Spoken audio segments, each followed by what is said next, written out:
Hey everybody, I'm Matt Bozon from Way Forward.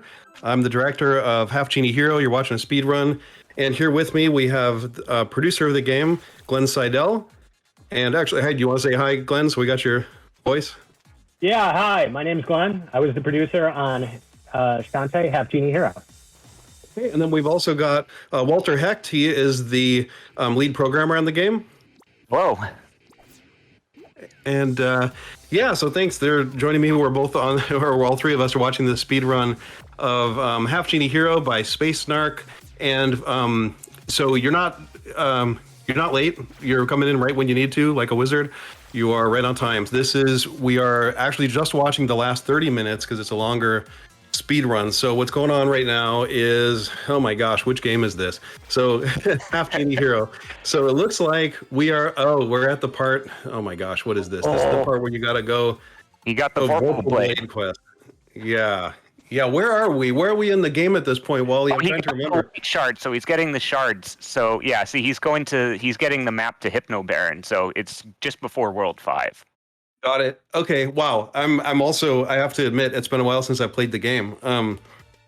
After a couple of years of Shantae and the Seven Sirens, and then we're seeing here Half-Genie Hero game number 4, and wow, after like 20 years, they do start to blend together a little bit in my brain.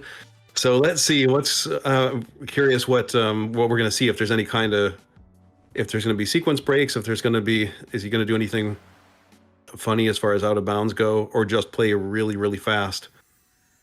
We're not totally sure here. So he just opened up Hypno Baron's castle. You select, unlike the other Shantaes, this is a world-based game. So there's an overworld map, and you select a world, and you go there, and then it's more linear type stages that you go through. He just skipped that beautiful cutscene. Why would someone do that? I think it's because he's trying to cut down on time. He's trying to go fast. A run of speed, perhaps. Maybe he doesn't like cartoons or roddy tops. So he's already gone into the monkey form there and is using that bullet. That's one of the fastest way to move horizontally. You have to grab onto the side of a thing in order to use it. So he's obviously hitting the sides of the walls there in order to go faster, and somehow jumped over that skeleton to go through the door. No, this is good. Yeah, I haven't seen a lot of speed runs of this game. Wow. I've watched some other ones. Definitely, Risky's Revenge has some bizarre ones because there are, there's parts of that game, like the cave system in Risky's Revenge, is all built into one big map. So if you can get out of bounds, you can kind of almost get anywhere in that game. Wait, what's going on here? He hit that platform at the wrong timing, so now he has to. Oh, there he goes. Oh, there he is. Huh. Yeah, this is a tough game when you imagine the speed run, because we had so many elements to, like, you had to stop and reconsider what you needed to do. Right, like right there. There's some nice like shortcuts there. Look at the use of the bullet there. He's hitting the side of that one tile platform. That's pretty tight there. Yeah, no, he's got that navigation down really nicely. Yeah, because this game is all built in abstract. I mean, like there are no two locations that are technically within the same load, right? Like you couldn't out of bounds and just like somehow get somewhere else. These are all separate load. No, I mean, from one level to the next, that's true. But within the level, like the cave interiors are on the same map. They're the same map. Okay, I couldn't remember. So yeah, because here the best you could do is just get to the end as quickly as possible. But the next section is an indoor section. I actually super briefly thought that we're going to go into a section where you'd ride in cages. This was like an early concept that we didn't do. I don't know if you remember this. Like, look at that! I'm sticking to the interior. That's funny. Right, there was originally going to be a third area in there. Right, you'd ride in a cage, like through a spooky like mausoleum thing with all kinds of spikes and things, but it just made everything was just too long at that point. And we got he's obviously pulled out the scimitar to beat the boss here as quick as he can.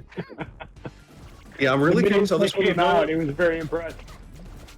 Yeah, because this one, I'm trying to remember what's happening under the hood here, but depending on I mean, you know, spoilers. There's going to be the moment here where you got to fight both at the same time, which was kind of, I think, an homage to what was it? Portrait of Ruin? Was that the one where you fight the Castlevania where you fight Death and I don't know, whoever the vampire man is in there you at the same time? This kind of does a similar. I think that's kind of what was going on here. But anyway, depending on which one you defeat first, I was going to say kill, but that's too violent. You battle them. Well, you talk to them after the battle, so they're clearly not dead. Yeah, right. Everyone's just their egos are bruised. Yeah, and spoiler alert, Squid turns in the next game. Yeah. So in this part, I think there's a branch in behaviors, right? Like if you beat the Squid Baron first, then you get a more aggressive Hypno Baron or vice versa. Yep. And I don't recall which one. I think one of them's actually a little bit easier depending on how your character is loaded up.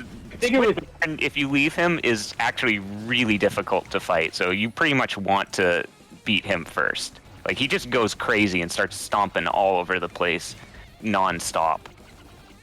Yeah, if you take him out first, then he just owns the rest of the field.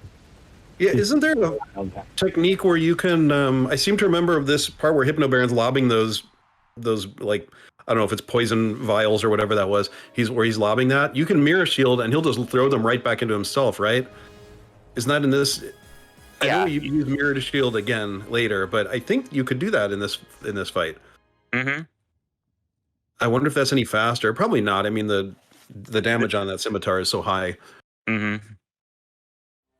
Yeah, from what I've seen, it's the fastest strategy on bosses is always just get the scimitar and hit them as fast as you can. This actually shocked me just now going into this room, because this was I don't know if a late game ad, but it was not in the original, you know, as we were building the game out. These rooms, these little tutorial type rooms weren't there. How did it work before? I can't remember how we did that. You'd get the I think we were going to put a different spot. Right. Yeah. Well, I thought we were going to do the. I think the original thing was we were going to have it built into the level itself. Yeah, right? you found it part way through. Then you would get it, but it would be part of the level. But when we were doing the pacing of the levels, I believe we opted to have them as separate rooms, so that they could be self-contained. And also, I think when we initially did the design, we didn't think we would need to do as many tutorials. And then once we started getting them in, we realized, like, just as across the board, we were like, no, we need to handle this. We need to handle each of these the same way. And I think before it was supposed to feel a little more organic and in-world. Yes, yeah, and I think thanks. It's funny, again, just because it's been a while, but yeah, there was more backtracking earlier, and I think to streamline it, we handled it that way. Because you can still run. What do you get out in the wild? You can collect. It's the bat and what's the other one? The mermaid, the spider, right? And I get those mixed up all the time when I watch runs of the game, because I think late in development we swapped the locations of the bat and spider. We did. Yeah. Because when we were doing the pacing after we got the whole game together. We did a pacing, and we were sitting in that office with Wally, me, you, I think the level designers, Matt, and we had it all mapped out on the whiteboard. Yep. And we were like, this is just, the pacing is just too slow. So we made a really aggressive approach by pulling all of that out and then sticking them in separate rooms. What's he doing here? What's happening here? Yeah. I'm like, what was that? That was just to shove the camera down or something? Almost looks like he forgot what move was next. Because, now he's just... Or maybe there was a trick there that was, if you get it first time, great. If not, just, go with what works. Well, maybe he just wanted the mermaids up front. He just selected the crowd. So, yeah, what happened there? I'm actually blowing the whistle underground, and it works just fine. Oh, look, there it is. Okay. Yeah, that was interesting. I feel like something really amazing just happened, and maybe I missed it, but I'm not totally sure. But actually, I guess we're going back in here. But back to what you were saying, Glenn. The pacing was bad. So I know when people talk about this game and like, hey, there's some backtracking involved and stuff. Not as much as there was at one point. At one point, it really just had I think the original concept was really much more Metroidvania-like in the sense that, yeah, it's still levels, but you were really moving all over the world to get so many of your forms and then jumping back in. But yeah, it was too spread out and too sparse for that. So yeah, and so we did end up where this is the backtracking, and it happens between the worlds. You have a problem and there's some sort of thing going on, and you go in and you solve it and you beat a boss, and then you come back and Mimic is wanting to continue building the dynamo, and he asks you to go get something, and then you do that, and that's where you go do the backtracking to go back in the worlds and find the pieces that he needs. I was just laughing at how fast they were going through the menus. Yeah, that's great. Yeah, I think menuing is actually a big skill for speedrunning, isn't it? Oh, it is. Yeah. Pushing that. There's always that comment like, man, they own that menu system. I've seen that too. And I'm like, oh, is that a? Yeah. I forgot that cutscene. Too bad. Oh Yeah, gosh, that was all of the work, all of the stuff that you and I did, Matt, where we were trying to like get the story to work in those cutscenes. It's gonna be great. That was a lot of walking outside and sitting at the bench of sadness out at the side of the building, like head in hands, trying to figure out how in the world to make that part of the story get conveyed properly, because that was really hard to do, and with sprites and audio cues and stuff. I mean, when you're not running just a cinematic, like play video, as far as like get your emotional moments across, it's really tough. It's funny.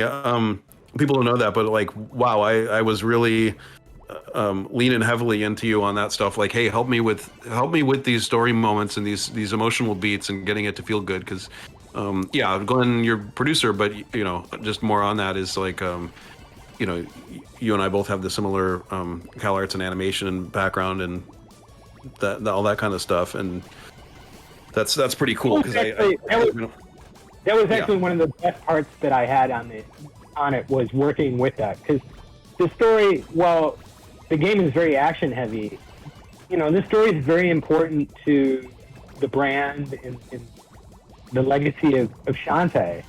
So you were really pushing a lot of big concepts, and you were doing some world building, universe building in this game that you've leaned into. And so it was a really good challenge to try to work some of those beats in. And I think we did a really good job. I mean, you're not going to see it. Yeah, thanks. But buy the game. Enjoy that on your own. It's cool. I feel like these are good. It's neat having, the three of us on this thing, because, all these things, every one of them, it ends up then being some kind of tall order where then, Wally, you end up getting the task of, all right, now we understand what the emotional beats we're trying to tell, and how do we do it with just like, programmers having to move sprites around and do some acting and basically play out a little cartoon in front of the player.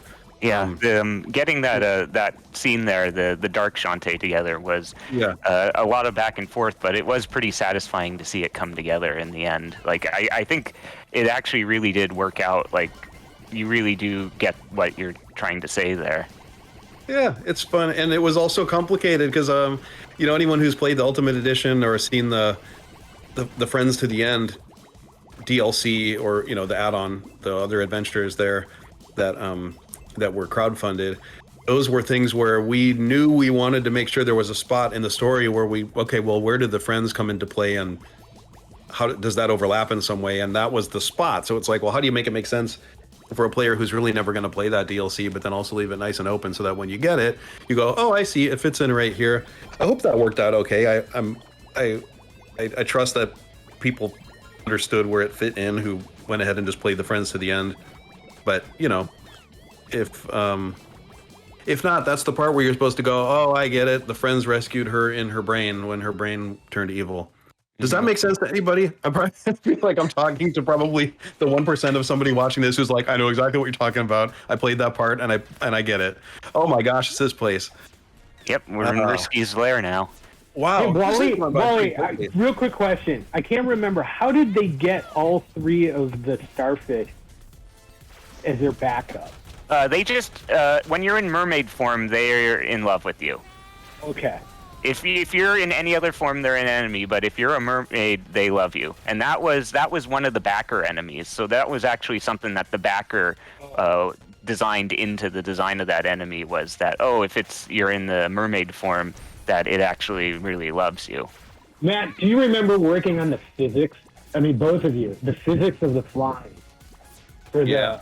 Yeah, there was a lot of like just tuning to get that sort of feel like of it being a little bit slippery, but not like just completely frustrating to play. Well, I remember very specifically testing through this level with that, and that was just, they're doing kind of what I ended up doing. Was I only used the bird form when I needed to, and then other times I just used the monkey. Yeah, well, and then also like just using the bullet where you can, that's the fastest way to move. So they're leaning on that. Yeah, that was a very efficient. Sorry, it was very efficient. It's almost like I said it wasn't. No, I meant was. Yeah, look at all those metal gears. Look at all those metal gears. There's no joke. That's all I had to say. That was just an observation. Yep, just metal gears. And then this, of course, is the flight test level. Yep. Oh my God. Oh, we made it. Oh, no. Oh, goodness. You jinxed it, Wally. Rats. Yeah, look at that.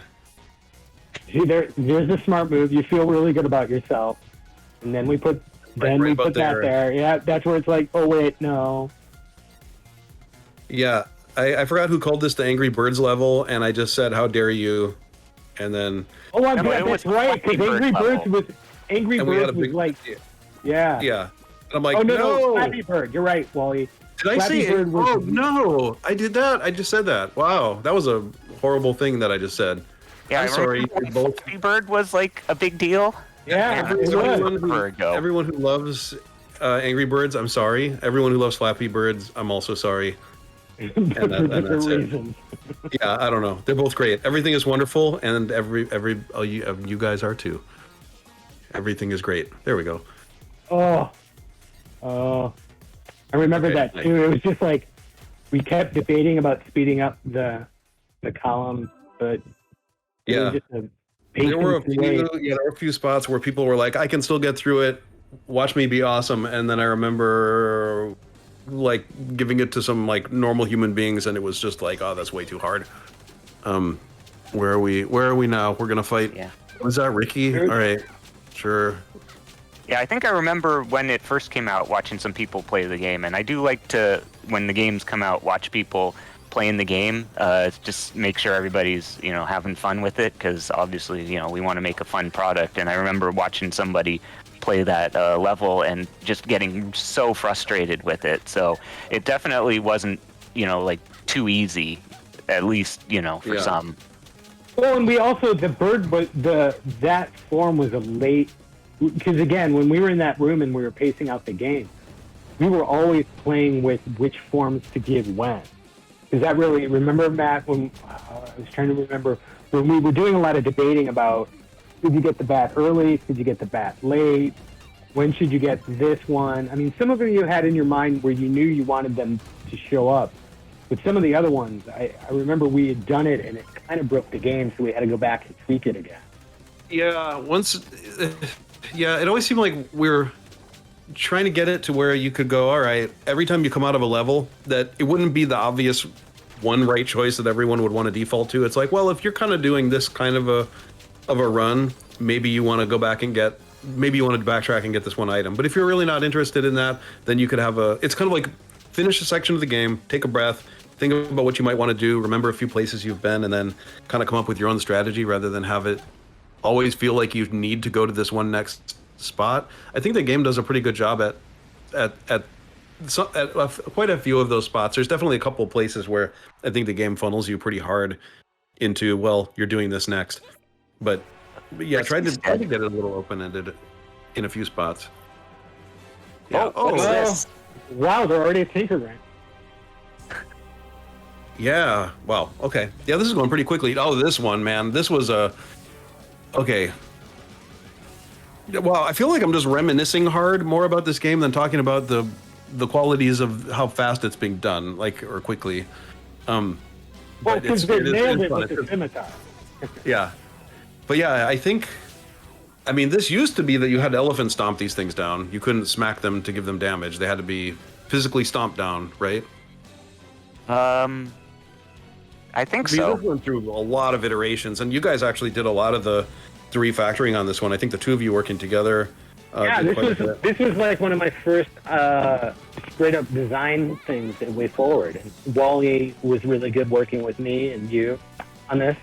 But yeah, I remember very My early. job was, I think I painted you guys into the corner and then said help, help, help, and then they look more Metal Gears. Yeah. Well, this And is then one of yeah, you guys the. kinda- Yeah, this is Yeah. one of the 2 fights that you get in the round where we built that, the round field idea for the town, and then we thought, well, what else can we do with it? Oh, So we ended up with a few fights in the round areas.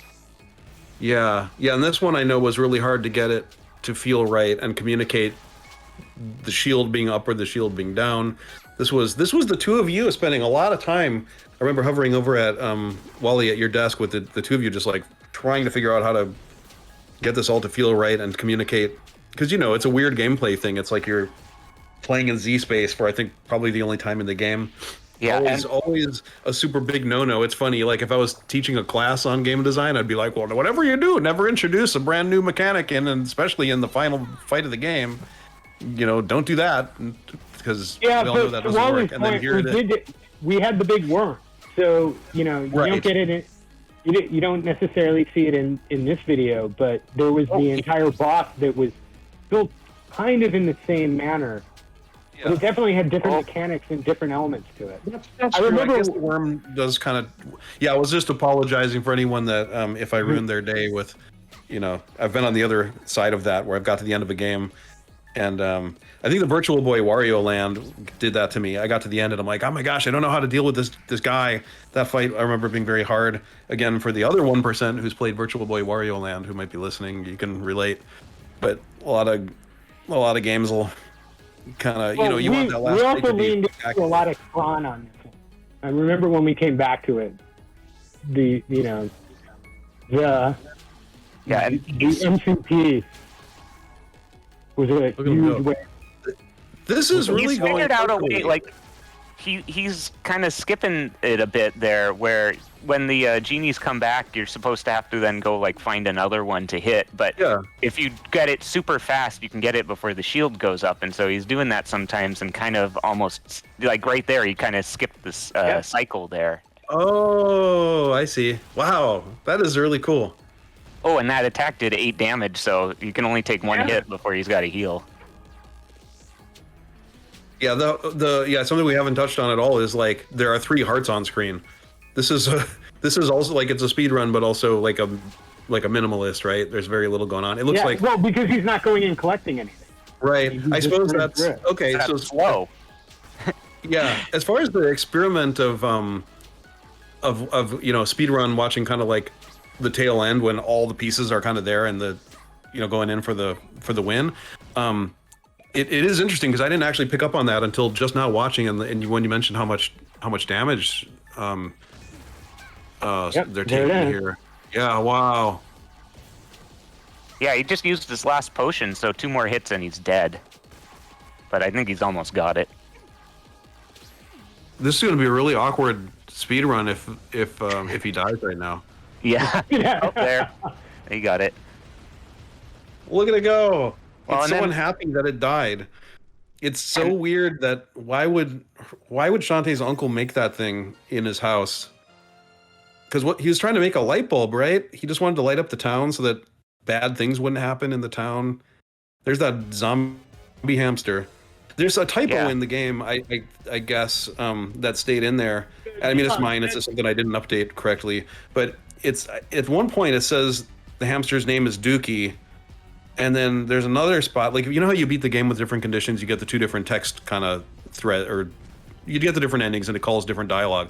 The one refers to it as Dookie and the other one calls it something else. What does it call it? Oh my gosh. I remember that zombie hamster was something that you and I actually discussed because you had used it and it was a throwaway thing.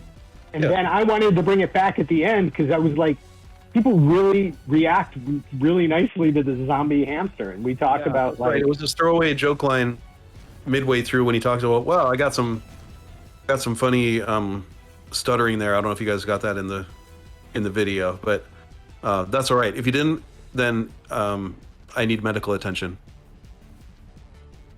And I'm good. But and then you also wanted to make sure that people knew that because it was one of the components of the dynamo that it didn't die. Right. No, that was it. That was it, Wally. It was. I remember that too. It was we needed to make sure that we showed it again, so that we didn't kill it.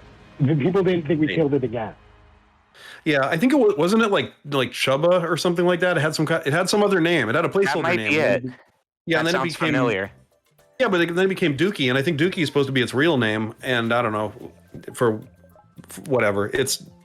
Yeah, and I remember there were like several other lines about why here at the end when it's like, so why did Wrench grow so big? And one time the ending said, this was just us trying to find ways to kind of close out. It's like, is it a gag or is it wasn't intended to be world building necessarily, and then it kind of there it was. Take good care of Dookie. Dookie, yeah, okay. So it's the Dookie it is. But yeah, I think at one point she said, "Oh, that wasn't Wrench all along. That's just some large bird. That's his grandfather bird or something." And then I think it ended up being a throwaway joke about eating the salted caramel item to get huge, which is weird. But yeah, that's what it was. And the reason that he's huge anyway is because he was huge in the Game Boy Advance game, the one we never released, because he had just grown up. That was the whole point. It's like you played the Game Boy Color game, then you got to the Game Boy Advance game, and now Wrench is full size and she can ride him. But because then we had made subsequent games and he was not big again, then it's like, well, what does he do? He somehow becomes big and then back to small. Like, it's weird. So yeah, that one's still got to be sorted out someday. Look at it go! Oh my gosh! Because one doesn't want to sit through 4 minutes of backers. Oh my goodness! Look at all. Yeah. So those are all the wonderful people who funded this game into existence. I know we said it a lot during the campaign, but we were not going to make this game. This was a game that was only made because it was funded. I just want to make sure everybody actually knows that. So yeah. So thanks to all those people. Did you see that playtime? Yeah, that was nuts. SpaceNarc pulled it off in a little over an hour. I think, Matt, now we obviously were checking every single thing, but I remember like you, me, and James Montana I think we took a day. And I think I came in late with a clock of like 12, and you and James could get it in around 10 or 9. So as far as hours goes? Yeah, that's a very impressive playtime. Yeah, I don't remember the last time. I'm sure if you ask some of the testers on it, they could get it pretty quick because we had to do it for like unlocks and things for special win conditions. But that's crazy. Right. Well, hey, should we sign off here? We've run out of video. I guess any other things that we might have given people behind the scenes are going to have to remain a mystery forever now. I guess, unless we want to do it again sometime. Any closing thoughts from you guys? That was an impressive speedrun. I mean, again, there isn't a lot of places for this game to jump around, and they just did the hard work, if anything. They used the right tools and they ran through it. Yeah, and I'm glad to just see people playing it and know that we did a good enough job building this game that people are having enough fun with it that they want to speedrun it and try and get the best time they can.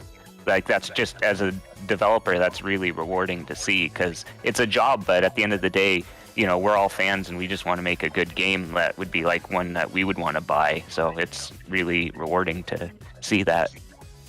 Yeah, thank you. Okay, well, yeah, thanks Glenn and Wally. It was great doing this with you guys, and SpaceNarc for doing the run.